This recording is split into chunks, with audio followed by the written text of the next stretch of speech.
Dear subscribers, followers, and friends, very good evening. Today, the topic is preposition related with the time. So, we have already learnt something about this topic. Two prepositions ago and at we have learnt. Today we are going to learn before and by with the situation. Okay? Before. The situation is earlier than a certain point of time. You understand? A point of time earlier than point of that time. You see, there were no building here before 2024. There were no building here before 2024. என்னங்க a point of time 2024 என்பது வருடக்கணக்கில் எடுத்துக்கொண்டால் அந்த point half year அதுவே point of date எடுத்துக்கலாம். So July 20 அப்படின்னு சொல்லியும் போட்டு பேசலாம். அதே மாதிரி டைம் ஸோ 9 பிஃபோர் 9 போடலாம். ஸோ ஒரு நாளில் உள்ள நேரத்தை கணக்கிட்டும் சொல்லலாம், ஒரு மாதத்தில் உள்ள நாளை கணக்கிட்டும் சொல்லலாம், வருடத்தையும் கணக்கிட்டு சொல்லலாம். ஸோ இது understand it earlier than a certain point of time. இந்த பாயிண்ட் ஆஃப் டைமுக்கு முன்னால் நடக்கிற சுச்சுவேஷனை சொல்லுவதற்கு there were no building here before 2024. 2004க்கு முன்னால் இங்கே பில்டிங்கே இல்லை. So in that situation we can use it before. Understand? Okay. Next one. By. Two situations that we are going to apply. The first situation, in the sense of at the latest. In the sense of at the latest. Now I will say the examples. I will be back by 6 o'clock.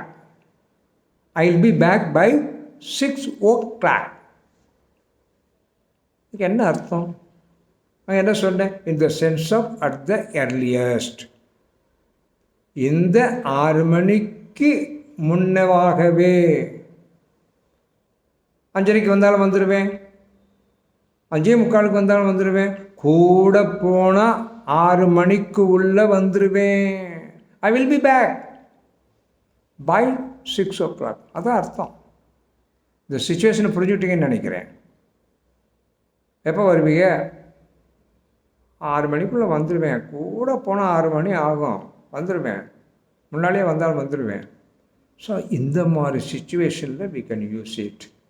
So that is why I am telling in the sense of at the latest. எவ்வளவுக்கு எவ்வளவு லேட்டஸ்ட்டாக ஆகுதோ, 6 மணிங்கிறது latest, ஒருவேளை 5:45, 5:30, இப்படி இந்த மாதிரி. Okay, ரைட்டோ.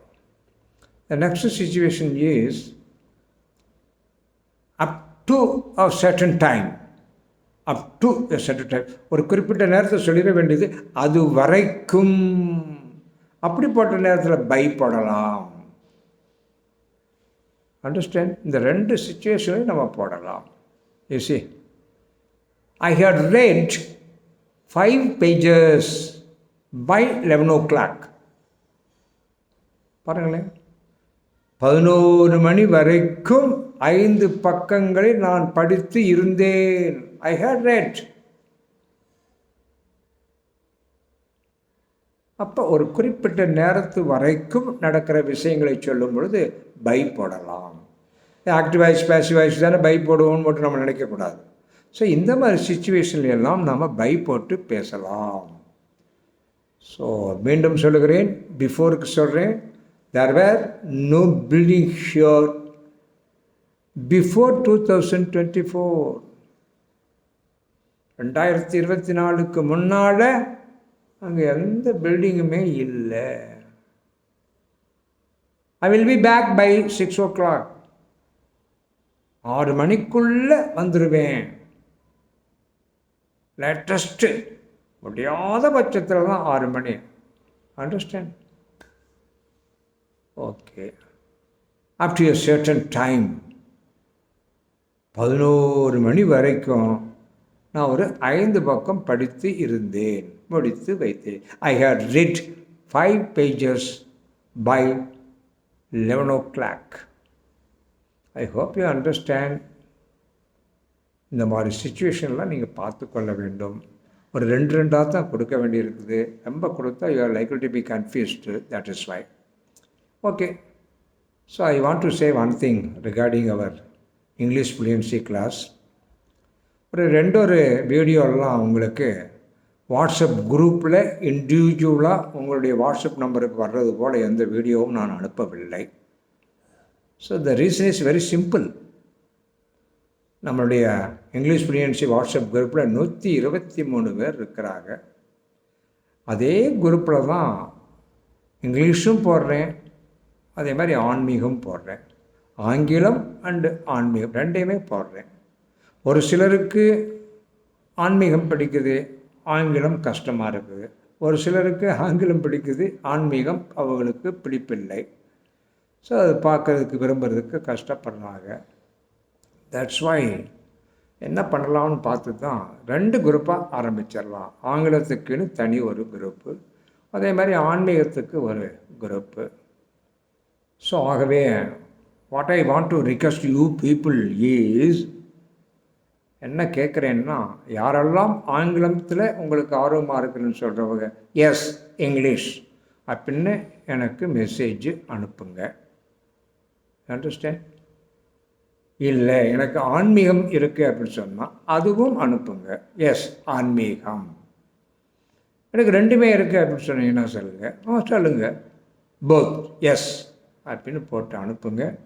உங்கள் டிஸ்கிரிப்ஷனில் இதோட சேர்த்து என்னுடைய செல் நம்பர் உங்களுக்கு இருக்குது. You people are having my cell number. But anyhow அதில் போடுறேன். எப்படி சென்ட் இட், அதை வச்சுக்கிட்டு நாம் பின்னால் ஒரு முடிவெடுக்க போகிறோம். இதனுடைய நோக்கம் என்னங்கிறது நல்லா ஞாபகம் வைத்து கொள்ளுங்கள். இந்த குரூப்பில் சேர்றவர்கள்லாம் 6 மாதத்திற்குள் ஆங்கிலம் பேச வேண்டும் என்ற ஆர்வம் இருப்பவர்கள் மட்டும் சேருங்க. அப்படி ஒரு ஆர்வம் இல்லை அப்படின்னு சொன்னால் சரிங்க, ஸ்டேட்டஸில் பார்த்துக்குங்க, ஒன்றும் பெருசு கிடையாது. யூடியூப்பில் பார்த்துக்குங்க, சப்ஸ்கிரைப் பண்ணியிருந்தால் அதை பார்த்து கொள்ளுங்கள், ஒன்றும் பெரிய பிரச்சனையே கிடையாது. எல்லாருமே பார்க்கலாம். என்னுடைய கான்டாக்டில் இருக்கிறவங்க எல்லாமே கூட பார்க்கலாம், பார்க்கக்கூடாதுலாம் கிடையாது. நீங்கள் பார்த்தா தான் நல்லது. இன்றைக்கி வேணால் ஆர்வம் இல்லாமல் இருக்கலாம், நாளைக்கு உங்களுக்கு ஆர்வம் வந்துவிடும். ஸோ அப்போல்லாம் நீங்கள் ஜாயின் பண்ணிக்கொள்ளலாம். ஸோ மை பர்பஸ் இஸ் இதுதான். ஒரு 6 மாதத்திற்குள் உங்களை ஆங்கிலத்தில் பேச வைக்க வேண்டும். அப்போ அந்த ஆங்கில குரூப்புக்கு மட்டும் நான் சில அசஸ்மெண்ட்டு கொடுப்பேன். அப்பப்போ செல்ஃப் அசஸ்மெண்ட் ஒரு ப்ரொஃபார்மாக கொடுத்துருவேன். இதுக்கெல்லாம் போட்டு எழுதுங்கன்னு சொல்லுவேன், படிங்கன்னு சொல்லுவேன். டெஸ்ட் ஸ்டார்ட் ஆகுது. எனக்கு பதில் அனுப்ப வேண்டாம். நீங்கள் எழுதுகிற பதில் எனக்கு அனுப்ப வேண்டாம், நீங்களே வெரிஃபை பண்ணிக்கொள்ளுங்கள். நான் ஆன்சர் அனுப்பிச்சதுக்கு பின்னாலே வெரிஃபை பண்ணிக்கொள்ளுங்கள். ஒரு மாதத்துக்கு ஒரு தடவை எப்போயாவது வாய்ப்பு வரும்பொழுது என்ன ஸ்டேட்டஸ் அப்படின்னு போட்டு தெரிஞ்சுக்கிறதுக்காக நானும் ஒரு காமனாக சிலதைகள் உங்களுக்கு சொல்லுவேன். ப்ராக்டிஸ் பண்ண போகிறோம். இதுதான் நடக்க போகுது. So that is why I hope you understand. Please cooperate. That's all for this day. Thank you. Bye for now.